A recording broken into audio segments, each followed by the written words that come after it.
Yep, this is still the best Fast and Furious movie in the franchise for me, man. First of all, please don't come with the this is the worst series. If you aren't a fan of this series past Fast and Furious 5, this ain't for you. If you're not a fan of the series in general and and you're just a hater of the series, this ain't for you. If you still entertain the series but you're still looking for logic and physics and shit like that, like 11 movies in, if you count the Hobbs and Shaw movie, yeah, it's 11 movies at this point. If you're looking for that kind of shit, then this ain't for you. There's no point of you even commenting because you're going to shoot yourself in the foot this time around. But anybody that loves the Fast and Furious, especially the people that love Fast and Furious as much as I do, listen, hear me out, man. It's not that I didn't.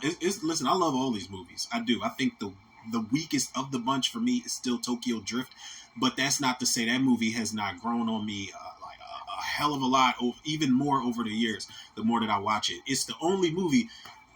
Ironically enough, man, you know everybody that's always bitching about the Fast and Furious. It was always about street racing. I don't know what we're doing now.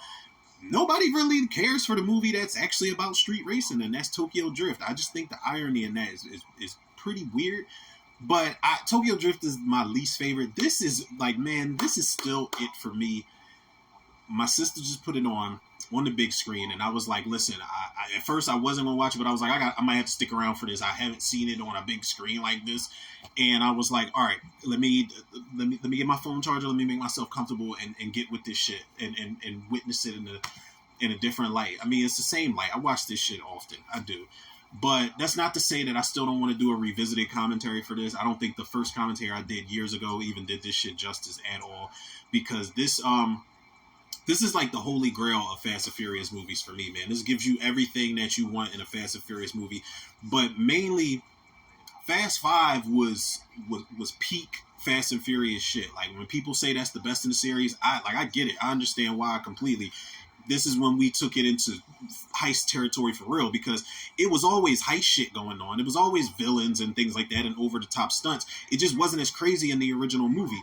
But this like Fast Five is when they got into heist territory, and that's cool. I love Fast Five. I do, man. That third act is insane. The character interactions are amazing. But Fast Five didn't give me all of the car shit that I was expecting. I didn't know we were going full blown heist movie, and I think I was a little bit spoiled with how Fast and Furious 4 played out. Even though that one feels like it's almost like it feels like a video game version of Fast and Furious, if that makes any sense. But this one came around and they gave me all of that great character interaction that Fast Five gave me, but they gave me all of the car shit that I was missing in Fast Five and then some, man. The first act, not the first, but the first chase sequence with the flip cars, it's something about that shit taking place at night that just makes it a little more badass than usual, a little edgier than usual. They're shooting those chips that turn your tires inward and make you crash out and shit like that. Listen, man, that first chase sequence with the flip cars is so good. It could play out as if they wanted to use that for the third act. I would have been cool with that, man. Those flip cars are fire. Luke Evans leading the pack of, I guess, evil twins, as Roman called it. This is the movie where it was like Avengers style or just comic, like X-Men style or something where Dom and his team get their asses kicked in this movie, man. On several occasions, man, they just can't. They don't really have much for this team, man. They're outgunned. They're outsmarted. Like it's not looking good for them at some point. This has the best reintroductions of the characters in the franchise. When we see Roman and he's on the plane with all of those model looking chicks, when you see Brian and he's just living a quiet life with Mia and little Jack, when you see Tej and he's in like Costa Rica or something like that, and I love that moment with Tej where they're speaking in Spanish to him and the guy is basically telling him like money changed you, and Tej is just like, yeah, he was like, money absolutely did change me. He said, I learned that it doesn't grow on trees, it rains out the sky. And he hits that because Tez is the hacker. He hits that little button and all the money comes out the ATM. You see Han and Giselle, eating wherever they're at, they're eating food, and they do this little back to back drawing of the guns thing that they do. It shows just how tight Han and Giselle were, man. And that's the reunion I'm gonna need in Fast 11. I hope y'all don't forget. Please let them reunite in the right way. Gina Carano as The Rock's right hand in this movie, she gets a fight sequence with Michelle Rodriguez.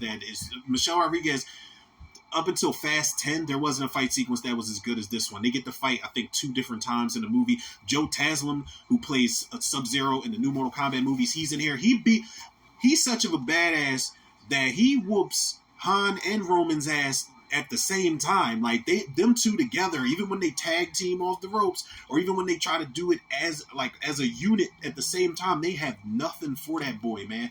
That dude Claws that The Rock has to fight at some point, The Rock is getting his ass whooped pretty good at one point, man. And this was like the last time you really got to see Dom and Hobbs fight side by side on some, on some tag team shit, which was fire.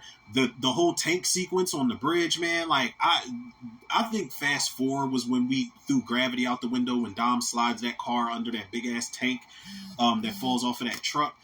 That was when we kind of threw gravity out the window, man. But honestly, we all know when Letty flips off that tank and Dom catches her in midair. Like, listen, man, Dom learned how to fly for that ass. Like, that's how much he was in love with Letty, man. They get that great race sequence. Rita Ora is the chick that does the countdown. She's only in one scene. I wish they would put her in more. Like, it's like the villains are great. The chase sequences are great. The emotional moments. When Paul Walker, man, recipe shout out to Paul Walker. This might be some of the best acting that he's done, like as far as the emotional shit. Because when that moment where he's looking at Braga, John Ortiz's character, and he's like, yo, you're lucky there's doors between us. When he finds out what happens to Letty and Braga kind of gives the guard the green light to open up the doors, Brian's shit goes from like emotional frustration to like, oh my God, like I really just, I'm in over my head with this shit. And Brian still ends up whooping ass in that sequence, man, and getting the answers he needs to know. The fact that Stasiak had to help Brian after Brian fucked him up in Fast 4, that was a nice little callback.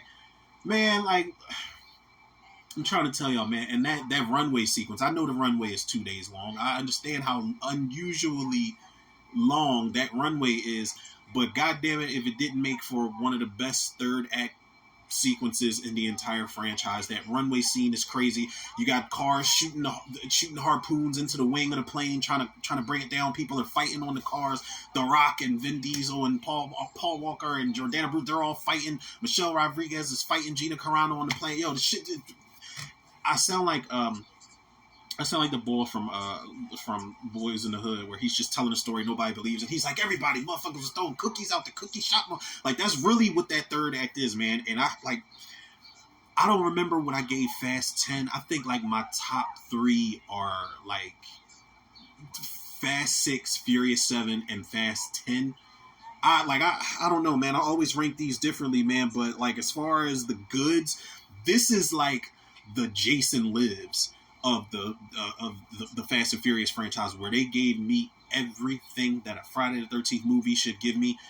Low key, New Blood gave me that too, but New Blood just isn't as fun as Jason Lives. Y'all get what I'm saying? This is the one in the series where they just give you everything that you want, everything you've been asking for, the stunts, the character moments, the emotion, the racing. They give you everything in one big package. And if you pay attention to this movie, Justin Lin was going to split this in 2 parts.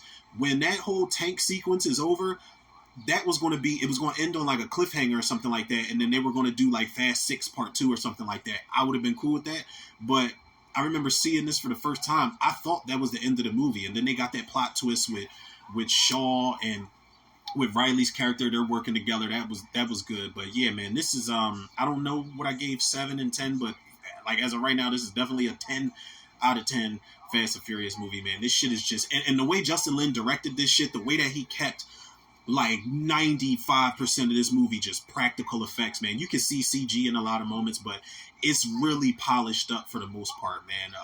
This was like the last Fast and Furious movie that looked a certain way as far as what Justin Lin was bringing, because he does, they do kind of make this fall in line with the Fate of the Furious and Fast 9. Justin Lin did Fast 9. F. Gary Gray did Fate of the Furious. But they kind of flow together. But this one, it's just something gritty and just dark about this one. 10 out of 10, man. For